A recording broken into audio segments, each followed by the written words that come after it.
43 വർഷത്തെ പ്രവാസ ജീവിതം അവസാനിപ്പിച്ച് നാട്ടിലേക്ക് മടങ്ങുകയാണ് ചെമ്മുക്കൻ യഹ്മോൻ. ദുബായ് കൊട്ടാരത്തിലെ ജോലി അവസാനിപ്പിച്ചാണ് സ്വദേശമായ കോട്ടക്കലിലേക്ക് മടങ്ങുന്നത്. അറബിനാട് സമ്മാനിച്ച സ്നേഹവും ഓർമ്മകളുമെല്ലാം നെഞ്ചോട് ചേർത്താണ് യഹ്മോന്റെ മടക്കം.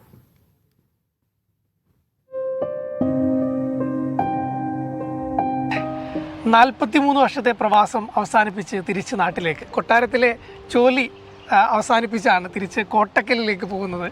അപ്പോൾ ഇത്രയും വർഷത്തെ ഒരു ജീവിതം, അതും UAE ദുബൈയോട് ചേർന്ന് നിന്നിട്ടുള്ള ഒരു മലയാളി ജീവിതം, എന്താണ് തിരിച്ചു പോകുമ്പോൾ തോന്നുന്നത്? ഹാപ്പി തന്നെ, വളരെ വെരി ഹാപ്പി പറഞ്ഞില്ലേ. പക്ഷേ നമുക്കൊരു മിസ്സിങ് ഉണ്ടാവും, അത് സ്വാഭാവികമായിട്ട്. നമ്മൾ അന്ന് വന്ന മുതൽ ഇന്ന് വരെ നമ്മൾ മലയാളികളാണെങ്കിൽ കേരളത്തിൻ്റെ കാസർഗോഡ് മുതൽ തിരുവനന്തപുരം വരെയുള്ളവർ, പിന്നെ മറ്റ് വ്യത്യസ്ത രാജ്യക്കാർ, അങ്ങനെയുള്ളൊരു ലൈഫിലാണ് ഞങ്ങൾ ഇവിടെ ജീവിച്ചിരുന്നത്. ഷെയ്ഖ് ഹംദാൻ ബിൻ റാഷിദിന്റെ പാലസിലായിരുന്നു വന്ന തുടക്കം മുതൽ, അല്ലേ? ഇത്രയും വർഷം അവിടെ തന്നെ ആയിരുന്നു. അവിടെ തന്നെ, ഞാൻ വേറെ എവിടെയും ജോലി ചെയ്തിട്ടില്ല, വന്ന മുതൽ അവിടെ തന്നെ. എങ്ങനെയുണ്ടായിരുന്നു കൊട്ടാരത്തിൽ ജോലിയൊക്കെ ഇത്രയും വർഷം? വളരെ എല്ലാ സൗകര്യങ്ങളും നമുക്ക് ചെയ്തു തന്നിട്ടുണ്ട്. അൽഹംദുലില്ല. ആദ്യം വന്ന കാലത്തൊക്കെ നമ്മൾ അങ്ങനെയല്ല, നമ്മളിങ്ങനെ കളി, ഷട്ടിൽ അങ്ങനെയൊക്കെ ഉണ്ടാവുമല്ലോ. നമ്മൾ ഷട്ട് ടൈമിൽ നമ്മളൊക്കെ യൗവനത്തിൽ വന്നതാണ്. അപ്പോൾ ഇവിടെ നമുക്കൊരു കോളേജ് ലൈഫ് മാതിരി, ഒരു ഹോസ്റ്റലിൽ നിന്ന് വന്ന മാതിരിയായിരുന്നു തോന്നിയിരുന്നത്. അങ്ങനത്തെ പിള്ളേരും വന്ന സമയം മുതൽ കുടുംബസമേതമായിരുന്നു ഇവിടെ താമസവും കാര്യങ്ങളൊക്കെ? ഒരു 5 കൊല്ലം കഴിഞ്ഞപ്പോൾ ഞാൻ കുടുംബസമേതം വന്നിട്ടുണ്ട്.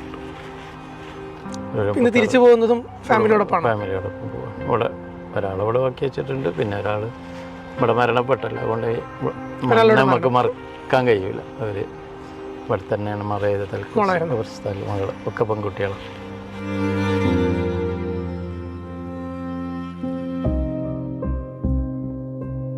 ഇവിടുത്തെ പ്രവാസ ജീവിതത്തിൽ ഓർക്കാൻ ആഗ്രഹിക്കാത്തൊരു നിമിഷം ചോദിച്ചു കഴിഞ്ഞാൽ ഏതായിരിക്കും? പിന്നെ നമ്മളെ സ്വന്തം പറയുമ്പോൾ നമ്മളെ മകള് പോയത് അങ്ങനത്തെ ഒക്കെ ഉണ്ട്. എങ്കിലും സാധാരണക്കാർ ഒന്നുമില്ലാതെ കഷ്ടപ്പെടുന്നവരുടെ വിഷമങ്ങൾ, കണ്ണീര് കാണുന്ന ഒരുപാട് രംഗങ്ങൾ ഉണ്ടായിട്ടുണ്ട്. ഒന്നും രണ്ടൊന്നുമല്ല.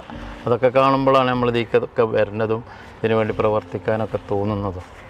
അങ്ങനെ നമുക്ക് ഒരാൾക്കൊന്നും ചെയ്യാൻ കഴിയില്ല, പക്ഷെ ഞങ്ങളെ കൂട്ടായ്മകൾ കൊണ്ട് അതിനൊക്കെ പലതും ചെയ്യാൻ കഴിഞ്ഞിട്ടുണ്ട്. തിരിച്ച് നാട്ടിലും കൊണ്ടുപോകാൻ ആഗ്രഹിക്കുന്ന ഒരു മനോഹരമായ ഒരു ഓർമ്മ ചോദിച്ചാൽ? അത് ഇവിടുത്തെ നമ്മളെ ഫ്രണ്ട്സും നമ്മളെ ഈ ഇവിടുത്തെ കൾച്ചറൊക്കെയാണ്. ഞങ്ങളെ ജീവിത ശൈലികളൊക്കെ വലിയ രസമായിരുന്നു ആ ലൈഫ്. ഈ നാട്ടിൽ നിൽക്കുമ്പോൾ ഇത്രയും കാലം പാലസിലായിരുന്നു ജോലി ചെയ്തത്. അപ്പം ഈ നാടിൻ്റെ ഭരണാധികാരികളോട് ചേർന്ന് നിന്നിട്ടുള്ള ജോലിയായിരുന്നു. അപ്പോൾ അങ്ങനെ നോക്കുമ്പോൾ ഇവർക്ക് ഈ പറയുന്ന ഇവിടുത്തെ ഭരണാധികാരികൾക്ക് നമ്മളോടൊക്കെയുള്ളൊരു സമീപനവും കാര്യങ്ങളൊക്കെ എങ്ങനെയാണ്? അവരെ പോലുള്ള ഒരാളായിട്ടാണ് നമ്മളെ ജോലിക്കാരെ അവർ കാണുന്നത്. നമ്മളെ നാട്ടിലൊന്നും ഇല്ലാത്തൊരു പ്രത്യേക സംസ്കാരമാണ് അത്.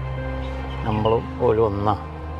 സ്വന്തം നാട്ടുകാരെ പോലെ നമ്മളെ സ്നേഹിക്കുന്ന ഭരണകർത്താക്കളാണ് ഇവിടെ ഉള്ളത്. അപ്പോൾ എന്തായാലും നാട്ടിലും വിശ്രമ ജീവിതം സന്തോഷമായിട്ട് എൻജോയ് ചെയ്യാൻ പറ്റട്ടെ.